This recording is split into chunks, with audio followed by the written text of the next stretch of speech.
माँ, तुम फिक्र मत करो। आज मुझे सेठ के घर काम करते हुए पूरा 1 महीना हो चुका है। आज मुझे सेठ पैसे दे देगा तो मैं जल्दी से आपकी सारी दवाइयाँ लेकर आ जाऊंगा। इतना कहकर किशन वहाँ से निकल पड़ता है। किशन एक सेठ के घर में काम करता था। उसी से वह अपनी और अपनी माँ की जीविका को चलाता था। अरे किशन, आज मन्ना की तबीयत कुछ ठीक नहीं है, इसलिए आज तुम ही बकरियां चराने के लिए ले जाओ। ठीक है मालिक, जैसी आपकी इच्छा। आज मैं ही बकरियां लेकर चला जाता हूँ।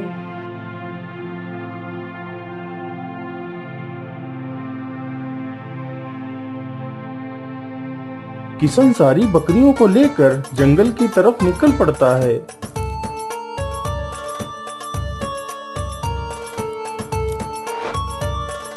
हाँ हाँ, यही जगह सही रहेगी। मुझे यहीं पर सारी बकरियां चरा लेना चाहिए। किशन वहीं पर सारी बकरियों को चराने लगता है और खुद एक पेड़ के नीचे बैठकर आराम करने लगता है। कुछ ही देर में किशन की आंख लग गई और वह सो जाता है। ओहो, कितने दिन हो गए लेकिन किसी मोटे जानवर का मांस नहीं खाया। पता नहीं आज मुझे कोई शिकार मिलेगा भी या नहीं। अरे ये क्या, यहाँ पर तो इतनी सारी बकरियां घास खा रही हैं। चलो चलो, इसी में से एक बकरी पकड़ लेता हूँ।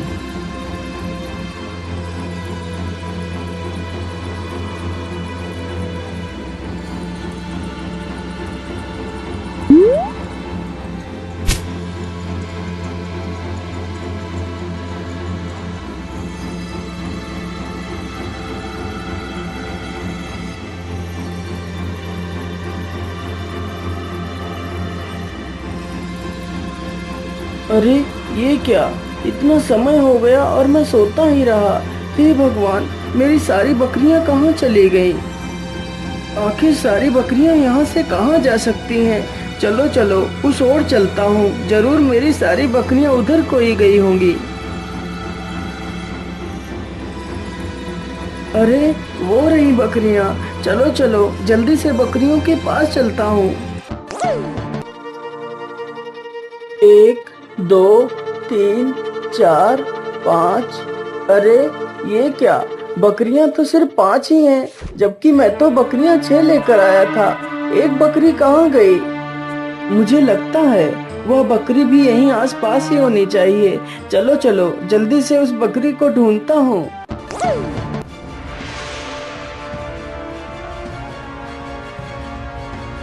हे भगवान, वह बकरी तो आसपास कहीं नहीं दिखाई दे रही। क्या करूं? यदि बकरी नहीं मिली तो सेठ मुझे मार ही डालेगा। मैं ऐसा करता हूं, सारी बकरियां घर में जाकर छोड़ आता हूं, फिर उस बकरी को ढूंढता हूं। नहीं तो कहीं ये बकरी भी चली गई तो मैं क्या करूंगा? किशन जल्दी से सारी बकरियों को सेठ के घर ले जाता है। अरे किशन, बकरियां तो सिर्फ 5 ही हैं। एक बकरी कहाँ गई? पता नहीं मालिक, मैं सारी बकरियां चरा रहा था, लेकिन पता नहीं एक बकरी अचानक से कहाँ चली गई। अरे मूर्ख, तेरे रहते हुए बकरी गायब कैसे हो गई? जल्दी से जा और बकरी को ढूंढ कर ला, नहीं तो मैं तुझे नौकरी से निकाल दूंगा और तुझे एक भी पैसा नहीं दूंगा। बेचारा किशन जल्दी से वहाँ से बकरी ढूंढने के लिए निकल पड़ता है।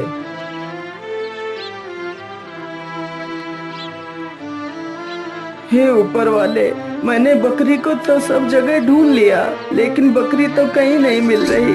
यदि बकरी नहीं मिलेगी तो सेठ मुझे नौकरी से तो निकाल ही देगा और मुझे एक पैसा भी नहीं देगा। पैसा नहीं मिलेगा तो मैं अपनी माँ की दवाई कहाँ से लाऊंगा? तो मेरी माँ मर जाएगी।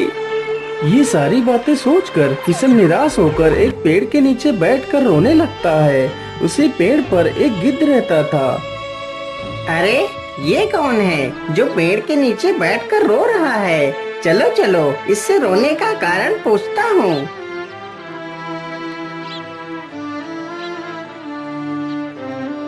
अरे भाई, तुम कौन हो और यहाँ पर बैठकर क्यों रो रहे हो? गिद्ध भैया, मेरा नाम किशन है। मैं सेठ करोड़ी मल के यहाँ पर नौकरी करता हूँ। आज मैं जंगल में बकरियां चराने आया था। इस प्रकार किशन पूरी कहानी उस गिद्ध को सुनाता है। किशन की बात सुनकर गिद्ध चौंक जाता है। अरे भाई, मुझे लगता है तुम्हारी बकरी को वह दुष्ट राक्षस उठाकर ले गया होगा। अरे गिद्ध भैया, आप किस राक्षस की बात कर रहे हैं? मुझे तो कुछ नहीं पता है।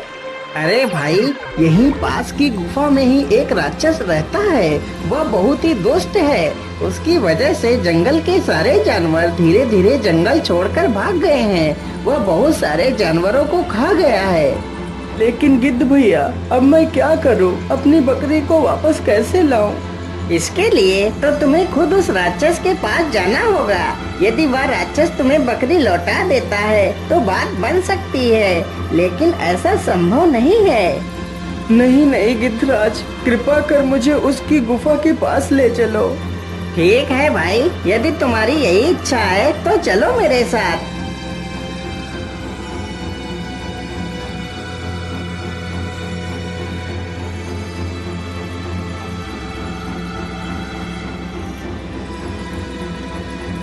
अरे भाई, यह वही गुफा है जिसमें वह दानव रहता है। ठीक है गिद्ध भाई, तुम्हारा बहुत बहुत धन्यवाद। अब मैं गुफा के अंदर जाता हूँ। इतना कहकर किशन गुफा के भीतर चला जाता है।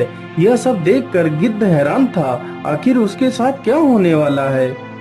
पता नहीं बेचारे के साथ क्या होगा, वह दानव मानेगा या नहीं। लेकिन मुझे उसे अकेला छोड़कर जाने का बिल्कुल भी मन नहीं हो रहा है। चलो चलो, गुफा के अंदर चलकर देखता हूँ।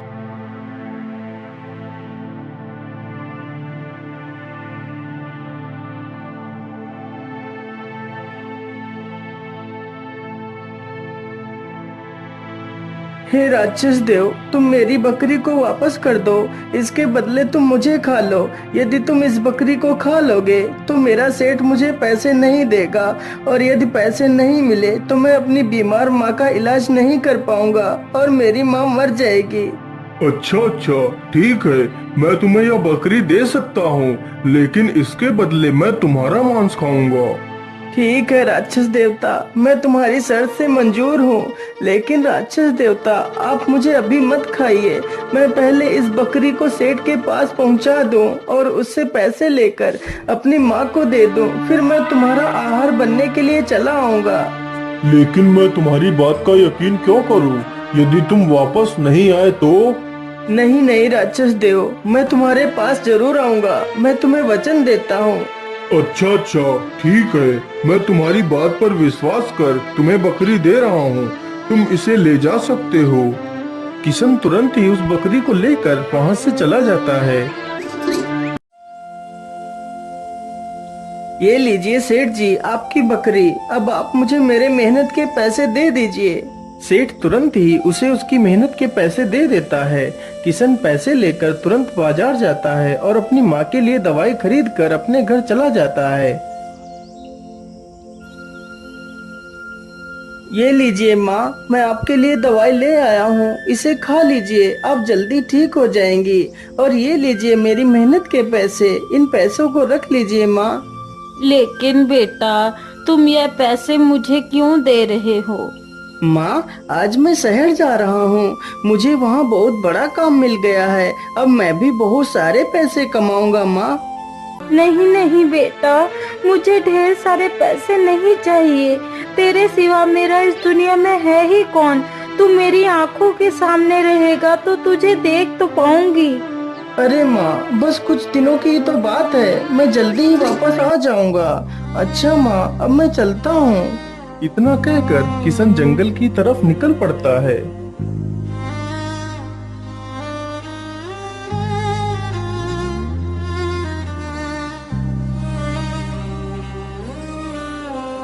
अरे किशन भाई, तुम इधर कहाँ जा रहे हो? अरे गिद्ध भाई, मैं वापस राक्षस के पास जा रहा हूँ। अरे भाई, तुम ये क्या कह रहे हो? तुम राक्षस के पास फिर से जा रहे हो? हाँ गिद्ध भाई, मैं ठीक कह रहा हूँ। मैंने उस राक्षस को लौटने का वचन दिया था, इसलिए मुझे जाना ही होगा। इतना कहकर किशन वहाँ से चल पड़ता है। हे भगवान, इस इंसान को क्या हो गया है? ये जानबूझकर अपनी जान क्यों लेना चाहता है? अरे नहीं नहीं, मुझे इसे बचाना ही होगा।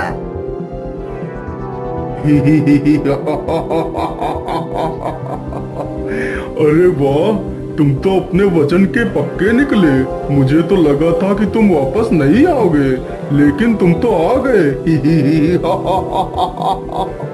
इतना कहकर वह राक्षस उसे मार देता है और उसके मांस को खाने लगता है। हे भगवान, ये क्या हो गया? इस बेचारे ने तो अपनी माँ के लिए अपनी जान दे दी। अरे नहीं नहीं, मुझे ऐसे महान पुत्र के लिए कुछ ना कुछ तो करना ही पड़ेगा। मैं ऐसा करता हूँ, जब यह दानव इसका मांस खाकर इसकी हड्डियाँ फेंक देगा तो मैं इसकी हड्डियाँ उठाकर तपस्वी बाबा के पास ले जाऊंगा। वो जरूर इसे कुछ ना कुछ करके जीवित कर देंगे। अरे वाह वाह, आज तो मेरा पेट पूरी तरह भर चुका है। चलो चलो, थोड़ा सा सो लेता हूँ।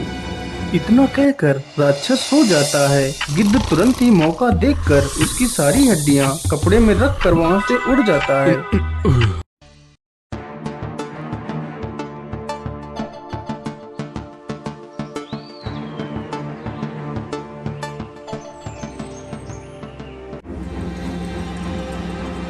बाबा, बाबा आंखें खोलिए बाबा, मेरी सहायता करिए बाबा। क्या बात है गिद्धराज, तुम्हें क्या तकलीफ है? गिद्ध तुरंत ही साधु बाबा को पूरी कहानी सुना देता है। अब आप ही बताइए बाबा, इतने महान पुत्र की हम मृत्यु कैसे देख सकते हैं? हाँ गरुड़राज, तुम बिल्कुल ठीक कहते हो। ऐसे पुत्र तो सदियों की तपस्या के बाद ही मिलते हैं। मैं इसकी सहायता अवश्य करूँगा, लेकिन गरुड़राज, इसकी जान अब तुम ही बचा सकते हो। वो कैसे बाबा? मैं तो इसे मदद के लिए आपके पास लाया हूँ, और मैं इसे कैसे बचा सकता हूँ? अरे गिद्धराज, तुम जल्दी से नीलगिरी पहाड़ी पर जाओ और उस पहाड़ी पर एक जादुई गुफा है। उस जादुई गुफा में अनेक प्रकार की बूटियां हैं। तुम्हें उनमें से अमृत बूटी को लाना होगा और उस बूटी का रस तुम्हें इस इंसान की हड्डियों पर डालना होगा, तभी यह लड़का पुनः जीवित हो पाएगा। लेकिन याद रहे, पहाड़ी पर जाते वक्त तुम्हें जितने भी अच्छे कार्य करने का मौका मिले तो तुम उन्हें बिना किसी स्वार्थ के उनका भला करते हुए जाना है, तो तुम्हें वह गुफा आसानी से बूटी दे देगी। ठीक है बाबा, अब मैं चलता हूँ। आप इन अस्थियों को यहीं पर रख लीजिए। इतना कहकर गिद्ध तुरंत वहाँ से उड़ जाता है।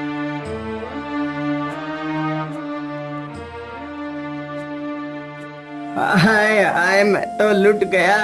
अब मैं क्या खाऊंगा और अपने बच्चों को क्या खिलाऊंगा? अरे ये क्या? ये किसान रो क्यों रहा है? बाबा ने कहा था कि जो भी तुम्हें कोई तकलीफ में दिखे तुम उसकी निस्वार्थ मदद करना। चलो चलो, इससे इसका रोने का कारण पूछते हैं। अरे किसान भैया, तुम्हें क्या हुआ? तुम क्यों रो रहे हो? क्या बताओ गिद्ध भाई, मेरा नाम लल्लन है। मैं जब भी अपने खेत में कोई फसल बोता हूँ तो खेत में मौजूद सारे चूहे अनाज के दानों को खा जाते हैं। मैं बहुत परेशान हूँ। आखिर मैं क्या करूँ? इन चूहों को कैसे भगा? अरे किसान भाई, आप दुखी मत होइए, मैं इन चूहों को मार भगाता हूँ। अरे ओ चूहों, ध्यान से सुनो। मैं गरुड़राज तुम सारे चूहों को खेत से बाहर आने का आदेश देता हूँ। जल्दी से खेत से बाहर आओ, नहीं तो मैं तुम सबको मार डालूंगा। अरे बाप रे बाप, यह नई मुसीबत कहाँ से आ गई? यदि हम खेत से बाहर नहीं गए तो यह गरुड़ हमें मार डालेगा। इतना कहकर खेत के सारे चूहे गरुड़ के पास जाते हैं। जी महाराज, आपने हमें बुलाया। बोलिए क्या बात है महाराज? हमसे कोई भूल हो गई है क्या महाराज? हाँ, तुम लोगों से बहुत बड़ी भूल हुई है। तुम लोग इस किसान की फसल हर बार नष्ट क्यों कर देते हो? महाराज, यह तो हमारा स्वभाव है। हमें भूख लगती है तो हम लोग अनाज खा लेते हैं। लेकिन यह तो गलत है। तुम लोग तो फसल तैयार भी नहीं होने देते, खेत में बीज डालते ही उसे खा जाते हो। यदि भूख लगती है तो तुम लोगों को थोड़ा सा चल फिर कर अपने लिए भोजन का इंतजाम करना चाहिए, जिससे तुम्हें भी तकलीफ ना हो और तुम्हारी वजह से कोई और भी ना रोए। ठीक है महाराज, हमसे गलती हो गई। आगे से ऐसी कोई गलती नहीं होगी महाराज, हमें क्षमा कर दीजिए। ठीक है, अब तुम लोग वापस अपने बिल में जा सकते हो। सारे चूहे तुरंत ही वहाँ से भागकर अपने बिल में घुस जाते हैं। किसान गरुड़ का धन्यवाद करता है। गरुड़ वहाँ से निकल पड़ता है।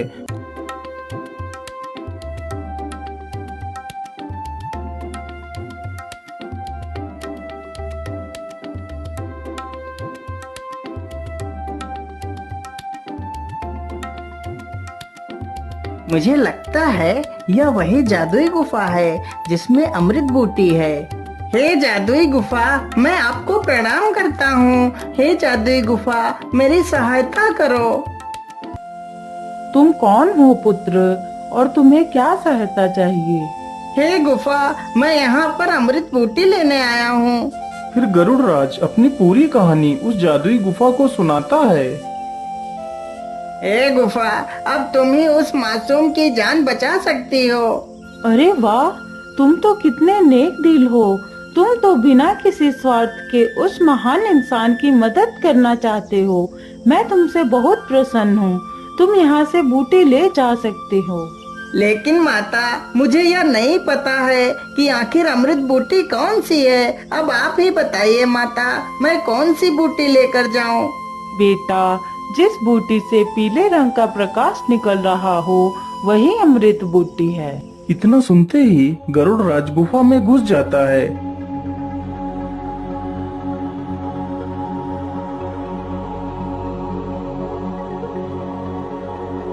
अरे बाप रे बाप, यहाँ पर तो कितनी सारी बूटियाँ हैं। पता नहीं अमृत बूटी कहाँ पर है। अरे वो रही अमृत बूटी। चलो चलो, जल्दी से बूटी को उठा लेता हूँ।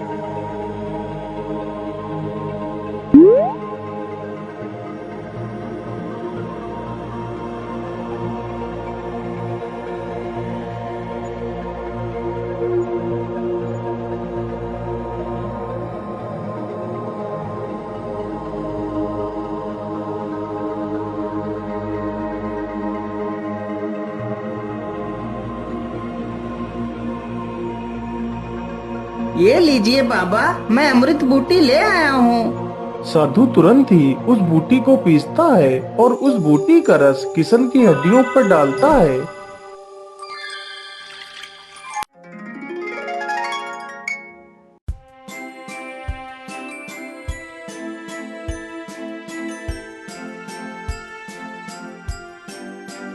अरे, मैं जीवित कैसे हो गया? मुझे तो उस दानव ने खा लिया था। फिर वह साधु सारी कहानी किशन को बताता है। यह सुनकर किशन गिद्ध को अपने सीने से लगा लेता है। हे महान आत्मा, तुमने एक पक्षी होकर भी मेरी इतनी सहायता की। मैं तुम्हारा ये एहसान कभी नहीं चुका सकता। आज से तुम मेरे सबसे अच्छे मित्र हो। बेटा, इस गरुड़ ने तुम्हारी इतनी सहायता की है। अब तुम भी इस जंगल के सभी जीवों की रक्षा करो। उस दानव को मार दो। लेकिन बाबा, मैं उस दानव को कैसे मार सकता हूँ? इसका कोई उपाय बताइए बाबा। साधु तुरंत ही अपनी दिव्य शक्तियों से एक धनुष बाण मंगाता है। बेटा, ये लो धनुष बाण। तुम्हें उस राक्षस की पीठ पर यह बाण मारना है, तभी वह राक्षस मरेगा। ठीक है बाबा, अब मैं चलता हूँ। मुझे अपना आशीर्वाद दीजिए। अरे मित्र, मैं भी तुम्हारे साथ चलूंगा। फिर वह दोनों वहाँ से निकल पड़ते हैं।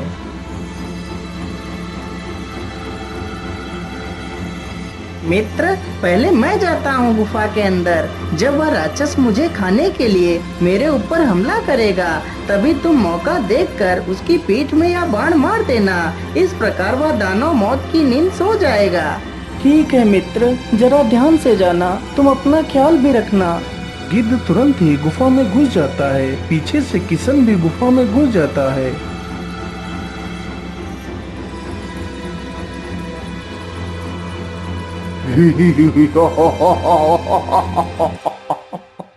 अरे वाह, आज तो शिकार खुद चलकर मेरे मुंह में आ गया। चलो चलो, आज तेरी हड्डियां चबा चबा कर खाऊंगा। दानव जैसे ही गिद्ध की तरफ बढ़ता है तो गिद्ध उड़ जाता है। तभी किशन मौका देखकर बाण चला देता है। किसने मुझे तीर मारा है? मैं उसे जिंदा नहीं छोड़ूंगा। इतना कहकर दानव जमीन पर गिर पड़ता है और मर जाता है।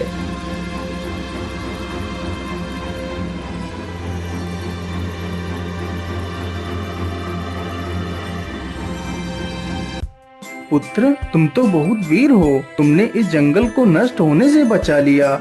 मैं तुमसे बहुत प्रसन्न हूँ, इसलिए मैं तुम्हें कुछ देना चाहता हूँ।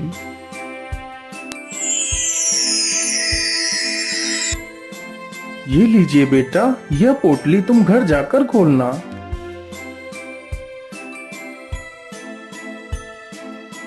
ठीक है बाबा, अब मैं चलता हूँ। मेरी माँ मेरे बिना परेशान हो रही होगी। इतना कहकर किशन वहाँ से चला जाता है।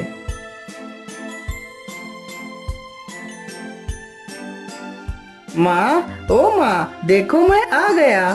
तुम आ गए बेटा। तुम्हारे बिना तो जैसे मेरी जान से निकली जा रही थी। तुम्हें देखकर मेरी जान में जान आ गई। हाँ माँ, मैं आ गया हूँ। अब मैं तुम्हें छोड़कर कभी नहीं जाऊंगा। जरा देखता हूँ बाबा ने उस पोटली में क्या दिया था। जैसे ही किशन पोटली खोलकर देखता है तो उसमें सोने की ढेर सारे सिक्के मिलते हैं। यह देखकर किशन बहुत खुश हो जाता है और खुशी खुशी अपनी माँ के साथ रहने लगता है।